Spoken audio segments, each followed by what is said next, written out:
Calling all football fans and officials, get ready for an insightful discussion on Whistle Talk as we welcome Coach Joe Daniel, a seasoned football mind with over 17 years of coaching experience and host of the Football Coaching Podcast. We'll dive into the crucial roles of officials in upholding the game's integrity, dissect major rule changes and their impact, and tackle the ever-evolving player safety rules. Don't miss this opportunity to gain valuable insight from a true expert in the game. That's coming up next on Whistle Talk. Are you a football fan? Have you ever found yourself wondering what in the world was that ref thinking? Well, Mike D, the referee, is here to help. Join me on Whistle Talk as I talk to professionals on the field and in the booth to help you understand what is going on inside the mind of a football official.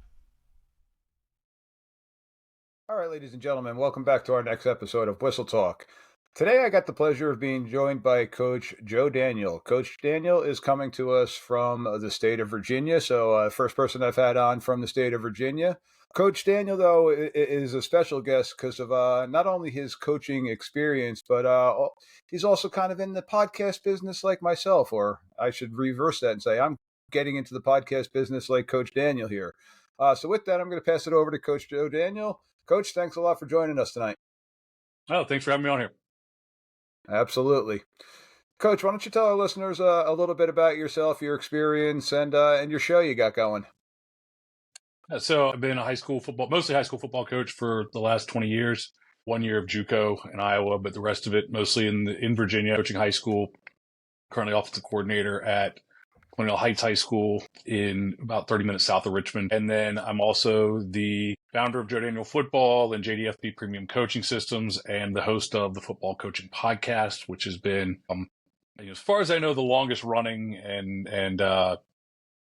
longest running podcast. Probably have produced the most episodes.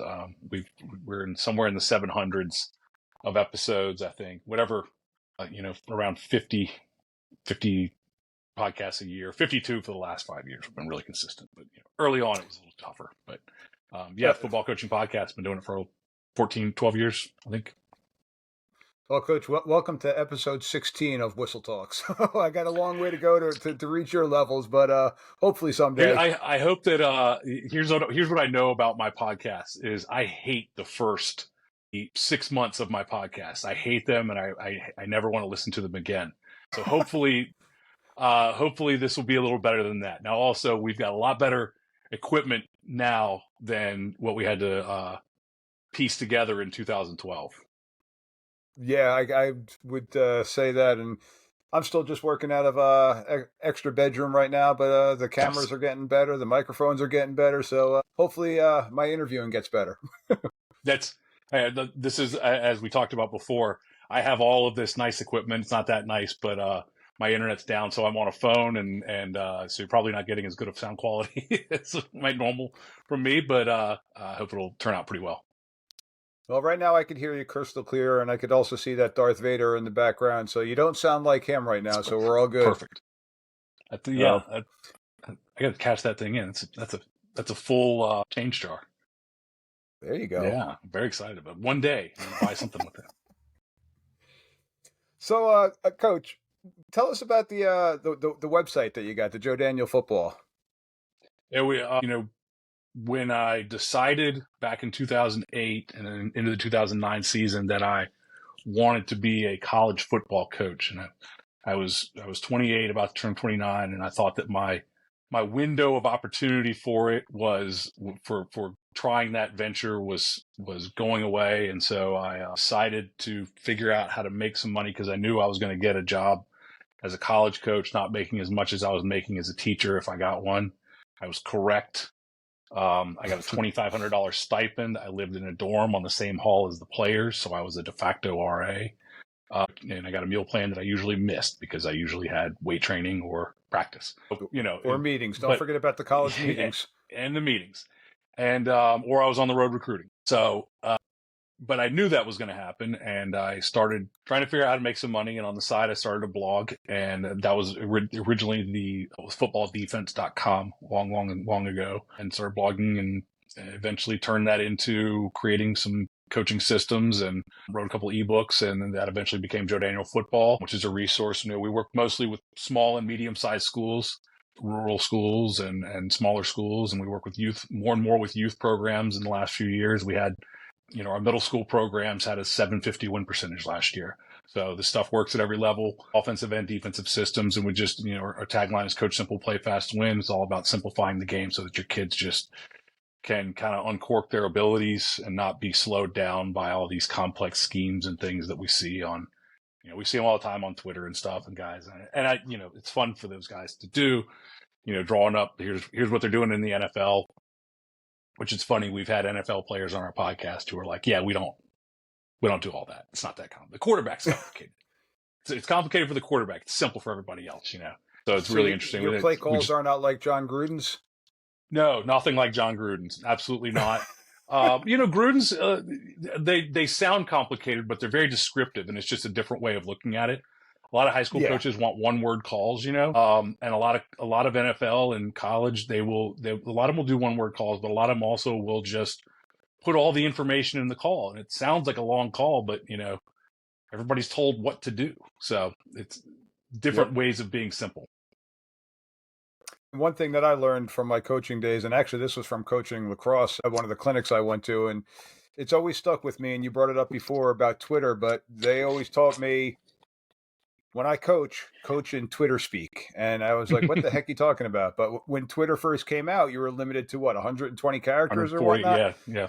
140. So keep it simple, explain it quickly, get it in there, and get the kids running around. That's how they're going to learn the best. So that's good stuff. I like how you're running the program, and I have listened to a couple of the episodes of the show. I'm not going to lie. I was just listening to on my ride home today about I implemented power into our youth program. So I'm going to be putting in some counter stuff with it. So something that I've always liked to do, and trying to get it more to the younger kids and having them learn it now at this age so that when they get into high school and hopefully college, everybody's running some version of power. Everybody's running some version of a counterplay. So let them learn it now.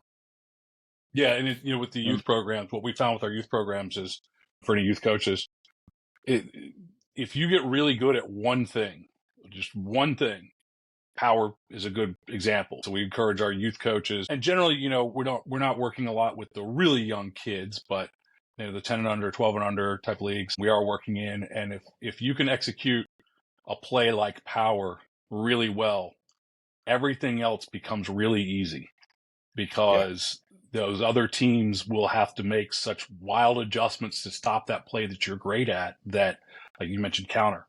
Like when everybody slides over to where my H-back is, I run the counter, and we don't have to be that good at it because you're outnumbered over there. And that's the goal of how we set it up with the youth. So that's awesome stuff. So anybody out there get a chance to take a listen to the football coaching podcast, definitely jump on over to the websites and take a look at that. Some great resources out there for the high school and youth coaches that I know I have listening, and maybe even some of those college guys.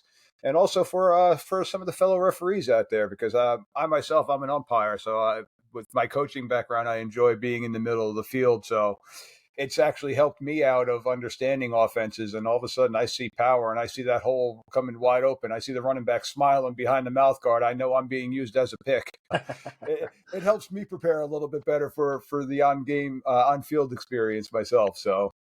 Yeah, I've never thought about the official side of. It seems like if the official kind of can see the picture as a coach, even if we don't call the play, we kind of know what we do and what the opposing team does. And so once we start to see the play develop, we kind of know how everything's supposed to go as you get more experience. And so I've never thought about it, but as an official, if you kind of start to see that thing unravel, it's like, okay, I can anticipate where everything's going to go.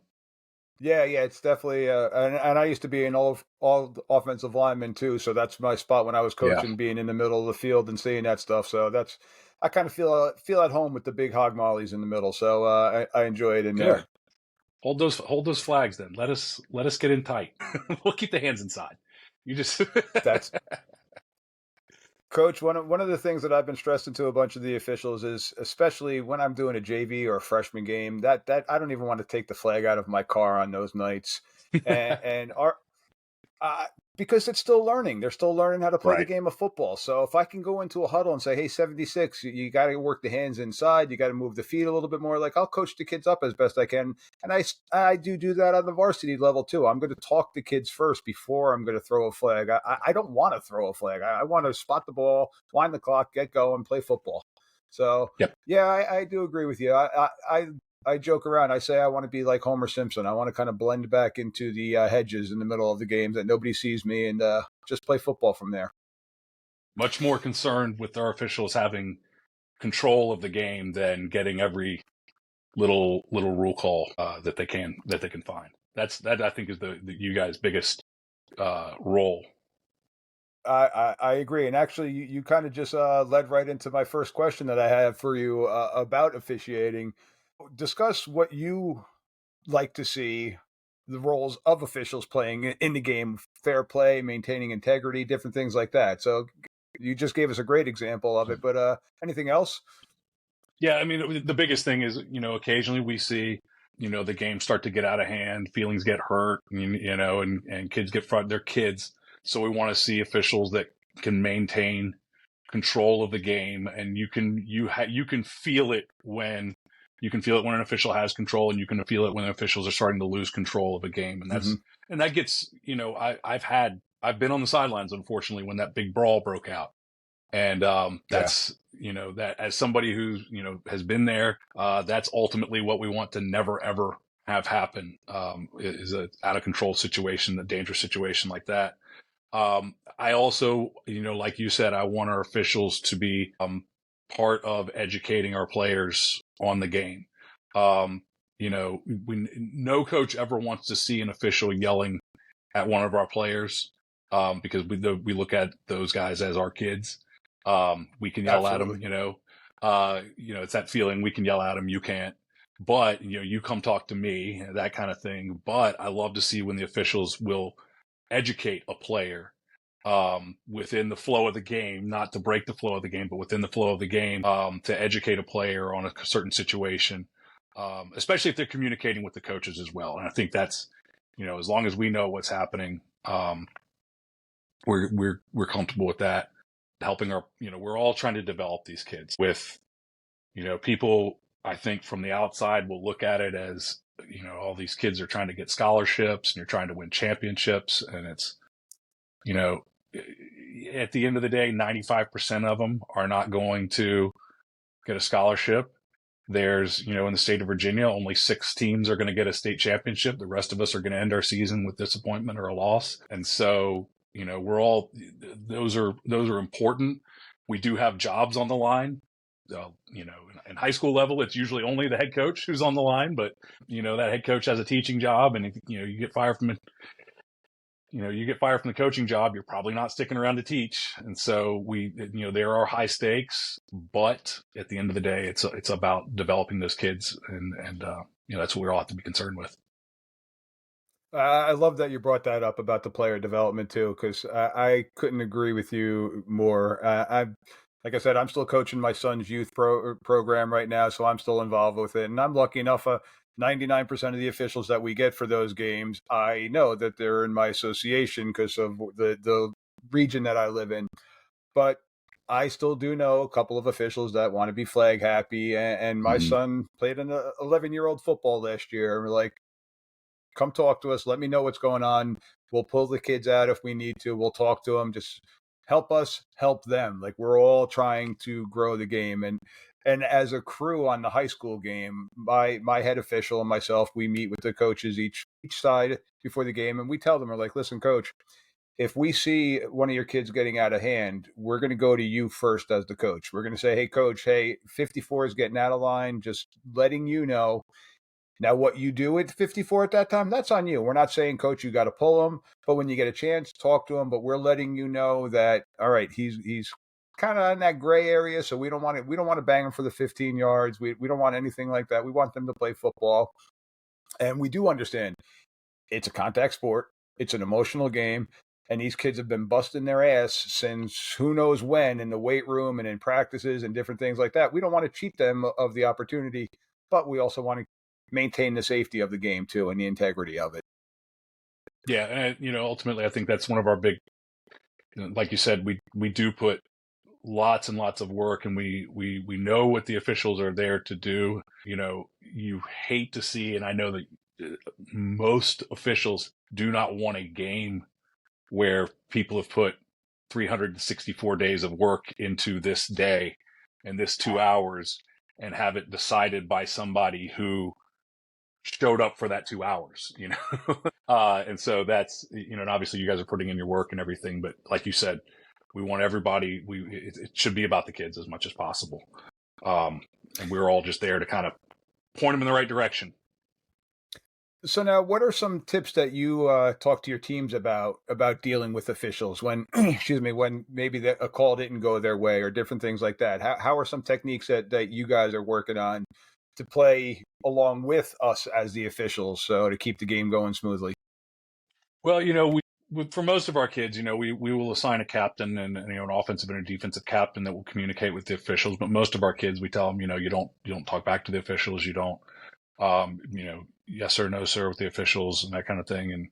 And if they say something to you and you don't understand it or it's not, come to us. We'll deal with the head coach will deal with the officials. I think it's as much about managing your assistant coaches sometimes as it is the kids. Everybody gets a little fired up. Yeah.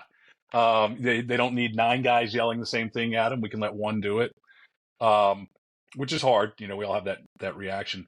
But we want our kids to be respectful with the officials, to obey any commands and that sort of thing, and then communicate when they're frustrated with us. And we obviously, as the coaching staff or as the head coach, are going to try to go to bat for those kids, at times stand up for those kids, to make them. That's kind of where we have to use you guys sometimes, is to show that we are on their side. So, no.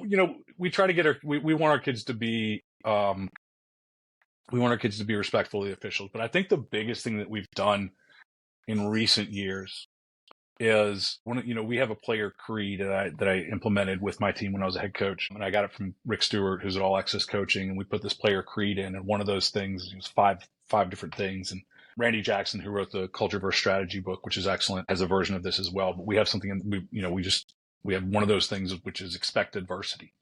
And adversity is, things can happen, things are going to go wrong, and they're not always going to go our way. And, the officials might, maybe it was a bad call. A lot of times it's not. We think it is, but it's not. But maybe it was a bad call. But you know what? It really doesn't matter, because that's part of what we do. No different than fumbling a football, no different than somebody getting, the starting quarterback gets hurt. A call that doesn't go our way, whether you think it's a bad call or whatever, doesn't matter, because part of what we are teaching our kids is that's part of the deal, and you've just got to work through it. And more as we stress that to our kids, and they have that moment, and the coaches do too, they have that moment where, I can't believe that they're doing this to us, and then to go, okay, it doesn't matter, reset. And of course, very rarely have I ever felt that an official had it out for us in reality. Yeah. So that's the kind of, but you do get that feeling. So one of the coaches that I had on a previous episode, he actually has his players wear a wristband, and it's kind of, when something's not going their way, he kind of just gives a little tug on the wristband, which I got to tell you, NFHS rules, she's not allowed to have those jewelry on, but I didn't get into it. I was wondering. But it was a good idea that it kind of was, it had integrity on the wristband, and it was just something that he would kind of tug on and just say, hey guys, we're dealing with adversity. Let's be smart about it. And things just aren't going our way. And it was kind of just a trigger point for his players. So I love hearing different things like that, because again, I get it. I coached for 20 years. I'm still in education, so I'm dealing with teenagers on a full-time basis. So I understand the emotion and things like that, and how kids kind of sometimes get it. Oh, you're out for me. You're this, you're that. And I'm looking to officiate a good football game. I'm looking not to be there, and I want that kid not to remember me, but to remember the sport of football. And sometimes things aren't going to go their way, and I'm working on this now. My son's 12 years old. you don't always get every single call. Sometimes it doesn't happen. My son plays football and baseball, and we were just down at a baseball tournament. And he got rung up on strike 3, and he's like, I'm like, it happens. Like, Yeah. It's going to happen. So how are you going to now play the rest of your game? Are you going to sit there and dwell that you didn't get a single strike call and have it affect the rest of your game? Or are you going to go out there and you're going to play defense, and then your next step back, try to crush the ball? So it's life lessons along with, okay, it's a game of football too. So it's great hearing you say different things like that. Yeah. And it's one of, we also will use the reactions of other kids. So last year we had a pretty serious incident where a player actually tried to go after an official, an opposing player. They lost. We won a close game. The opposing player tried to go after the official at the end of the game. And we were able to use that as a teaching point for us, which was, look how ridiculous this is and how much trouble this could, 3 games and all those sorts of things. It could have been worse if somebody hadn't gotten to him before. I mean, so we can use that as because there is an us versus them type of thing, and when we can say, look, that's what they do. And we are not going to do that. We can use those teaching points too. Yep. No, absolutely. So now talking about rules, you mentioned before about tucking that flag in nice and deep. What kind of rules, is there anything that you have seen recently that have really impacted the game? And you're an offensive coordinator now, so let's start off on the offensive side of the ball. Any type of rules changes that you've seen recently that you like that have impacted the game on a positive side? When I think it came in 2018, the crack block, basically really kind of eliminating the blindside, crack block that was, it was dangerous, and taking that has essentially disappeared from the game. Taking that out, I think is a positive overall. We had to make adjustments, as anybody who knows our coaching systems. And I learned our systems from Bill Mountjoy, who's from here in Virginia and is all over the place. And our one back offense, one of the things that we always stress is don't block the corners. They're the worst tacklers on the field. So we always come down to block the safeties in our run game. And, a lot of that now we have to take a different angle and a different position because we can't just come in from the side. We used to get some fantastic blocks, We used to run our entire punt return scheme was to set up a wall, and one guy cleared the back of the wall and clean somebody up on the back of the wall. And so some of those things had to change. And, at first the officials weren't sure how to call it. We weren't sure how to teach it, but that's definitely one that's cleaned it up. My first year in the association was when that rule came into play. And as a longtime coach, I used to also coach special teams. So I know exactly what you're talking about. And I sat in my cadet class. I'm like, wait a minute, really? We're taking that out? It's like, oh my God, that was the highlight film. That was what you broadcasted it about. Like, here we go. This is what's going on. But looking back on it, I see how I was a little bit ignorant to it too, and I see that okay, the block still can be made. The box still can be good, clean, hard hits, but there's just a different way of teaching it. So, yeah, and it took time to get it right for everybody, but now it's almost disappeared from the game, really. Yeah, it's the dangerous ones. The times that we're seeing it more now still are on your broken plays. So on your punt returns, on a big scramble, on a change of possession, different things like that. And so as a coach, one of the triggers that we're looking for is opposite color uniform going different direction of the ball. If I see something going away from the flow or actually at the flow, something bad's usually going to happen from there. So that's that guy I'm going to kind of follow and see. But then when I see the hands come up or I just see open hands, different things like that, then we're like, all right, you got a football play. But when I see that blow up, and then typically that blow up ends up with a standover top too. So you can get them for 2 if you really wanted to. So that's a good teaching point for our kids. And, I've gone more and more to, we used to, in coaching, we always did the perfect Thursday practice, and we'd go out there and do the script on Thursday. And I hate the script. And so what I've always looked for in recent years is let's find 2 things that we can teach our kids on Thursday. So that's a great one. Oh, there you go. So Anything that you want to still see changed? Anything that you're like, hey, we need to rethink this rule? I'll tell you, one of the most frustrating things is the pass interference. With the fact that the pass interference, I think what we run into, and I don't even know the exact rule because I'm as guilty as anybody. But as you know, the rules in the NFL and the rules in college and the rules in high school are different. So and so the calls are not consistent, don't feel consistent a lot of the times. In what is, face guarding's allowed, face guarding's not allowed. This, you can do this, you can put the hand, you can be here, you can be there.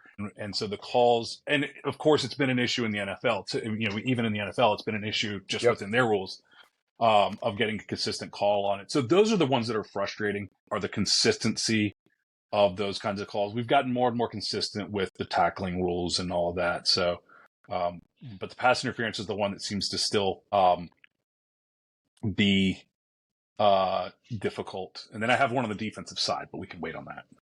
Okay. So I will agree with you with the pass interference call. It is one of the hardest ones to call because there's a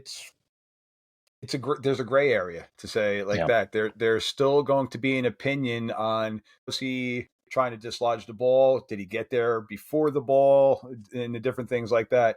And a lot of coaches don't truly know the rule of, it's not an automatic first down as it is in college and in the NFL.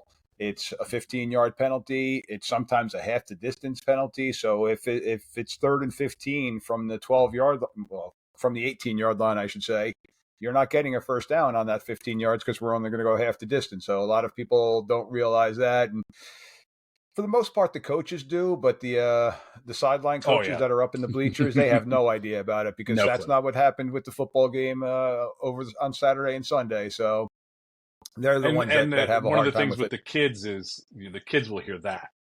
And so they'll think that for somehow the coaches and the officials that are actually on the field have no clue what's going on. And the guy up at the top of the stands, he absolutely is right. And we're all just insane. That's one of the more frustrating things, when we have to turn to the kids and say, it was illegal or it wasn't. Settle down. Yeah. The referee got the call right. Settle down. Now, on a funny little side story, I was officiating a youth game one day, and we had the interference call, and we go with the high school rule on the pass interference call, and coach on the sideline screaming at me, it's got an automatic first down. I'm like, Coach, it's not Sunday.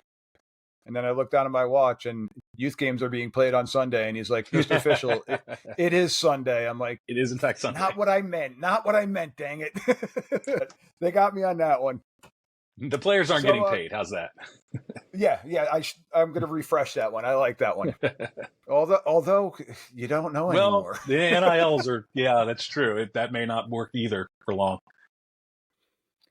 All right. So with that, Coach, we're going to take a short little beer run break here. And when we come back, I got a little quiz for you. So we'll see what Coach Daniel knows on some of the rules here, especially the kick game ones. They tend to mess all the coaches up. So...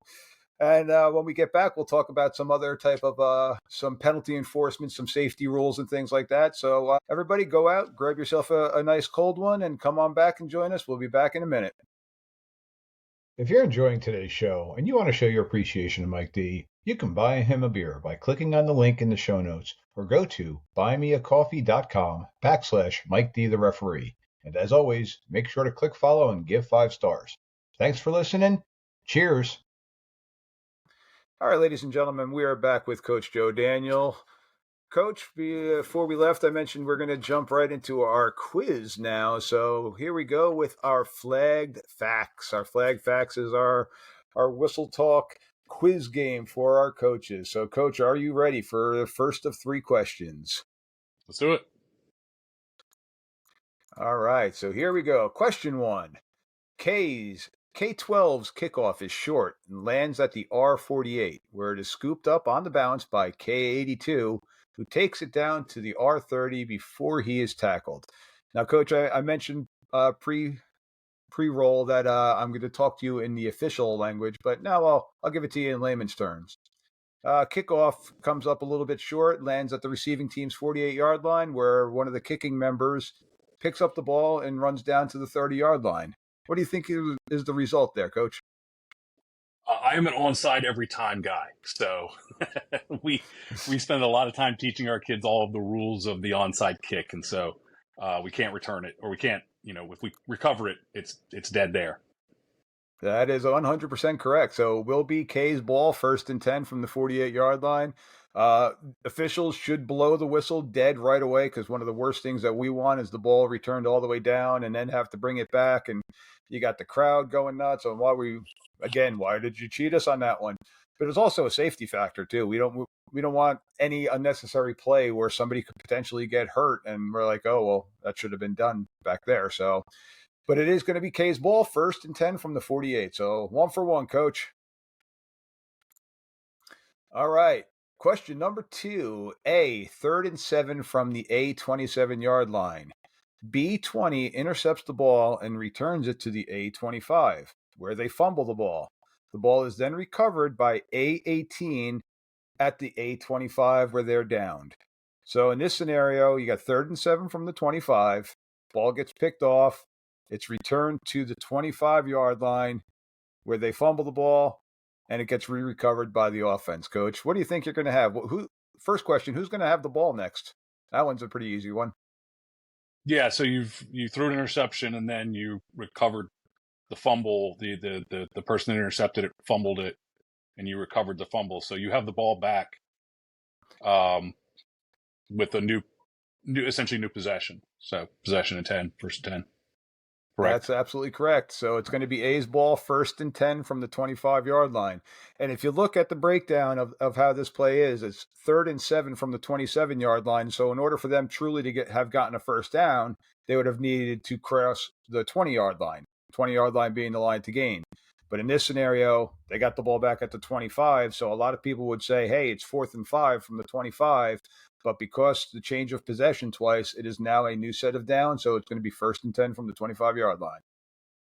That's one of those where it's unfortunate that the high school officials don't have a microphone, because no one in the stands is going to understand what's going on. Yep, you are correct. And it is something that we're going to go over and talk it over with the coaches and let them know. But yeah, unless you got somebody good up in the booth that's on the clock that can relay to the scoreboard people and the microphone people, a lot of people don't get that one. All right, so last play, and I kind of blew it here on mine end. I put the answer already up there, but quarterback A15 fumbles the ball in the neutral zone, or behind the neutral zone, I should say, so in the offensive backfield. While the ball is loose, B64 pushes A27 in the back as they're both trying to recover the ball. So, Coach, if you could read that, what do you think you got?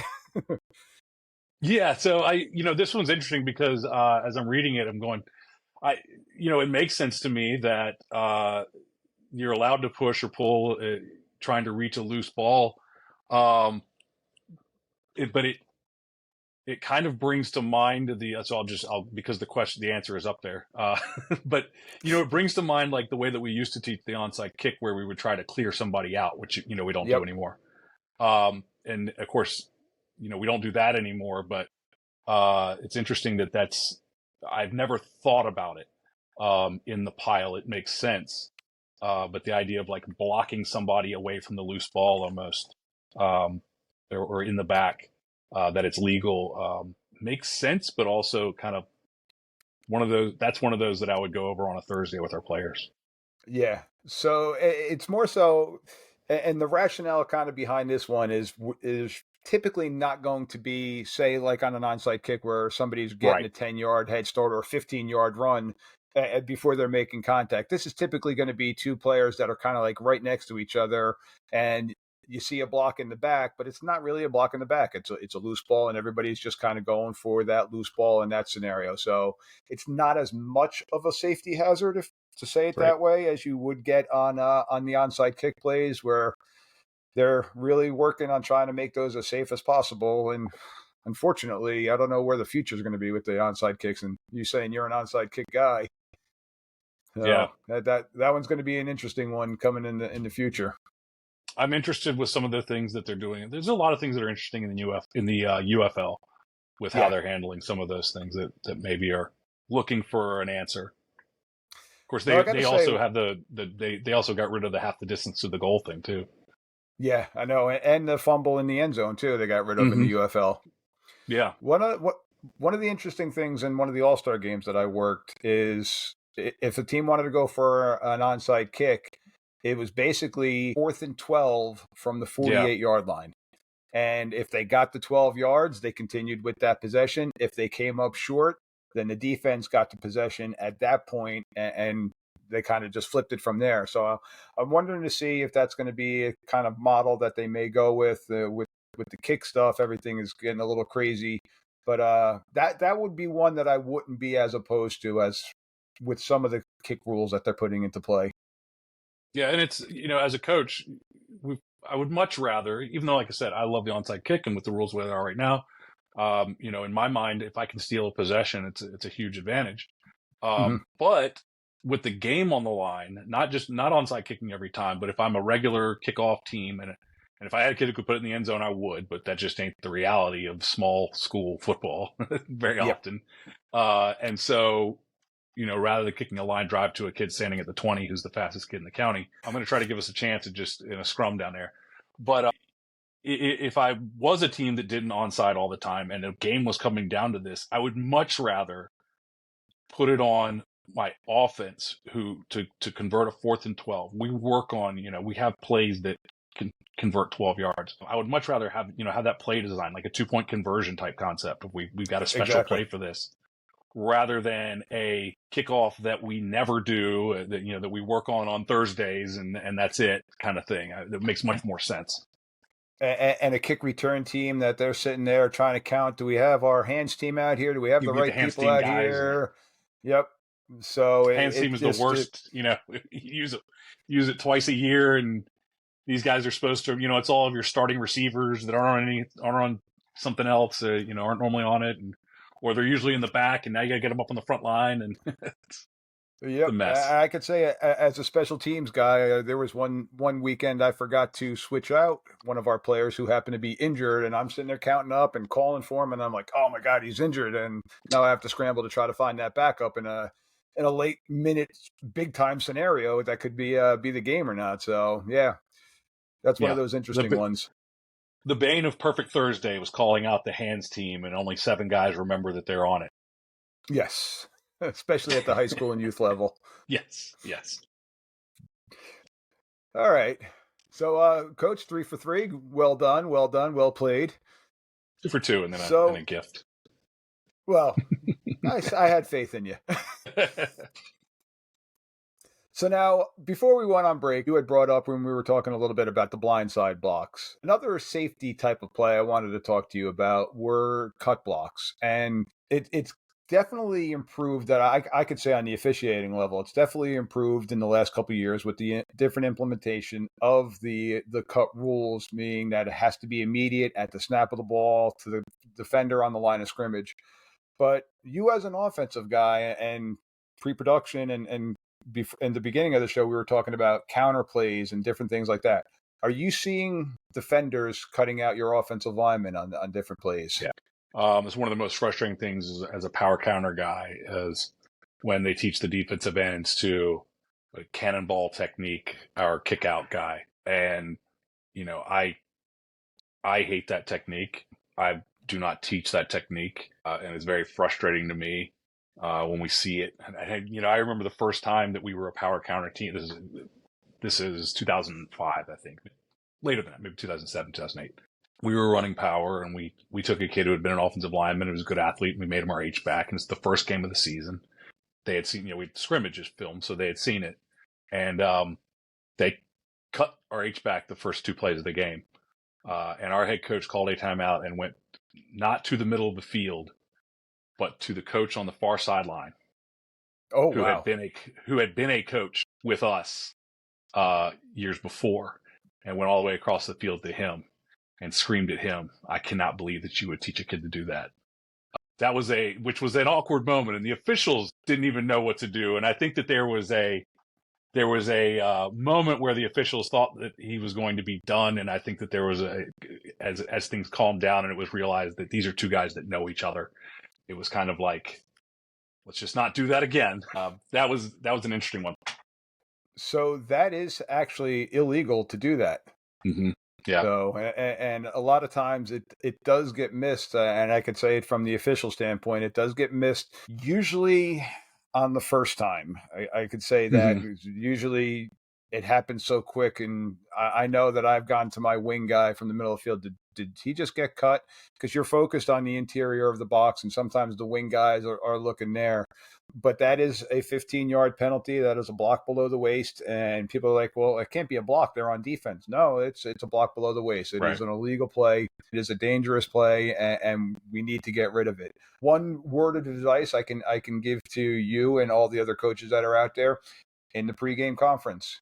We always ask, Coach, is there anything that you've seen on film from the other team that you want us to keep an eye out for? And if you tell us, hey, we've seen them a couple times where they're cutting on the perimeter or cutting our linemen on the perimeter, because again, the defensive line is allowed to cut the offensive line as long as it's immediate at the snap of the ball to another lineman that is lined up on the line of scrimmage.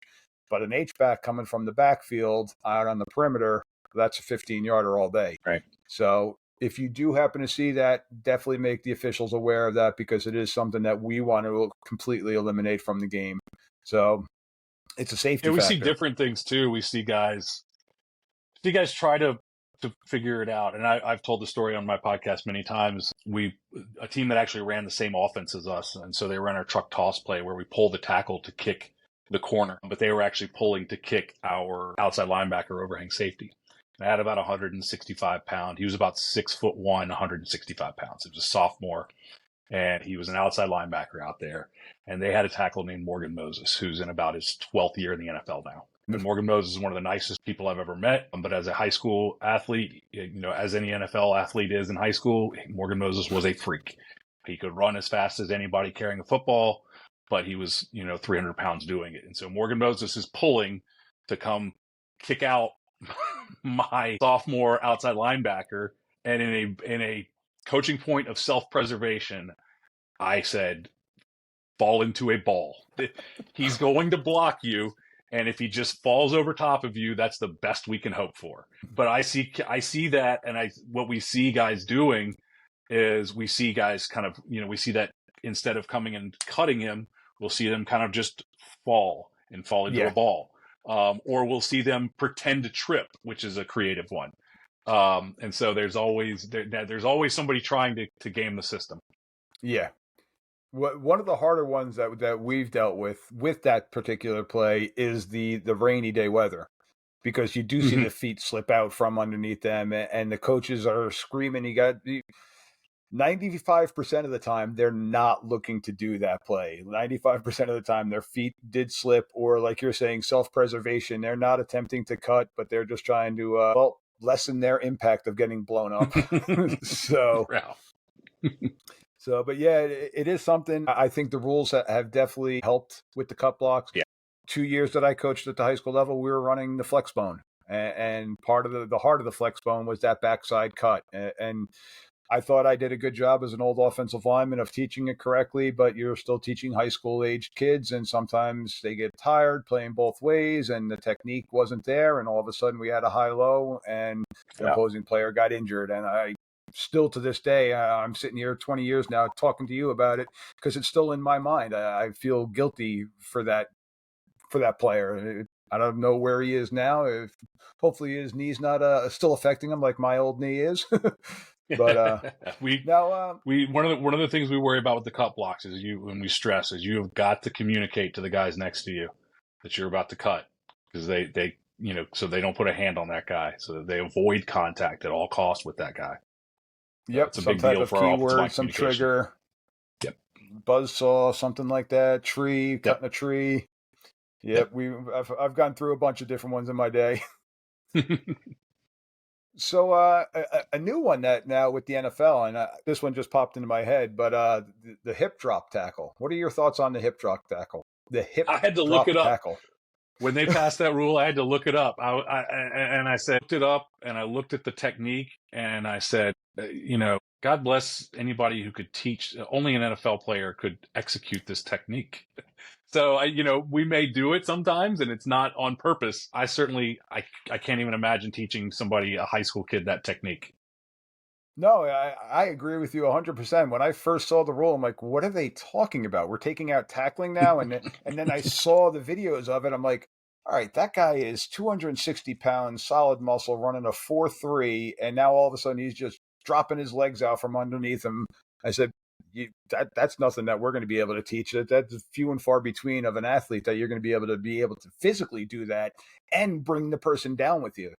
I Yeah. understand the rationale behind it because it was leading to a lot of blown knees. But I'm going to tell you right now, if they put it into high school, it is going to be a pain in the ass to try to call that one. Because that one, Yeah. just like we're talking about that cut block, that one, there is a lot of gray area with that. It's a very specific kind of movement. So one last question about penalties. What's your thoughts on holding as an offensive guy? I teach our linemen that, first of all, hands inside. In fact, we teach a technique, which a lot of people don't love this. And I got it from a guy named Lou Johnson, who's here in Virginia, retired now, but Lou's a big wing T coach. And at one point, Lou hired a guy to be he was a player of his in high school, who then went and played, I believe, at the Division I level college, and then hired him back as his offensive line coach. And they were using some zone type schemes at that point. Okay. And, his offensive line coach went down there teaching the way that they do it in college with the, getting the hands under and all this sort of stuff. And he said they were terrible. So the way that he taught the way that he taught blocking in his wing T is not the shoulder blocking that, maybe you might have Not done the old with flex flipper. bones. Well, it's not, we're not flat back. We're getting, when I teach our kids to stick their hand out to the side, take their thumb, put it in their belly button, and we block with big surface. So I want to get my chest, my front deltoid, my bicep, my forearm. I want all of that on you when I'm using my zone blocking. So we actually don't shoot the hands into him. And I tell them this offhand, we can get inside and get up under, grab a little gut, grab a little belt or whatever. Down inside, but we're getting that big surface on them. So whenever we get a holding call, that tells me, number one, you probably weren't using the technique that we teach. But I also teach them, I don't think the official is going to throw it more than 4 times. That's the rule that I use it on holding and on pass interference. I always tell our kids, they'll only throw 4 of them, and so we just got to pick our spots with them. And I've had kids test that pass interference one. Like you wouldn't believe. And sure enough, it cuts off at about 4. Maybe once we've had more than 4. But that's, I tell them that, hands inside, as long as your hands are inside the frame of the body, then they're not going to call it. But what you have to know is when that guy starts to separate from you, you have got to release him. And so what we teach instead is when that guy starts to separate from you, to accelerate your feet and try to knock him down and use his momentum against him that way. One of the things that I was taught as an all offensive lineman is when I feel them starting or trying to disengage from me, that's typically when their focus goes away from me to the ball carrier. That means that the ball carrier is closer to me. And like you said, that's when I'm looking to get that pancake block. That's my hog glory right there, is getting that pancake block. Now, it didn't always happen, but I never got called for a holding penalty in my high school or college career. And I'm not going to sit here and tell you that I never held, because I would be lying through my teeth. But I did it to a point that I knew my limits. I knew when to let it go. And the one thing that I always said as a former offensive line coach was, if you're getting called for holding, it's typically a lazy foul. And what I meant by that, and not to insult anybody, but it's usually you're not running your feet. It's usually, okay, your hands are in a good placement, but all of a sudden they disengage. Now what are you doing? Are you flat-footed, and now you're just reaching and grabbing? And that's typically where you find it.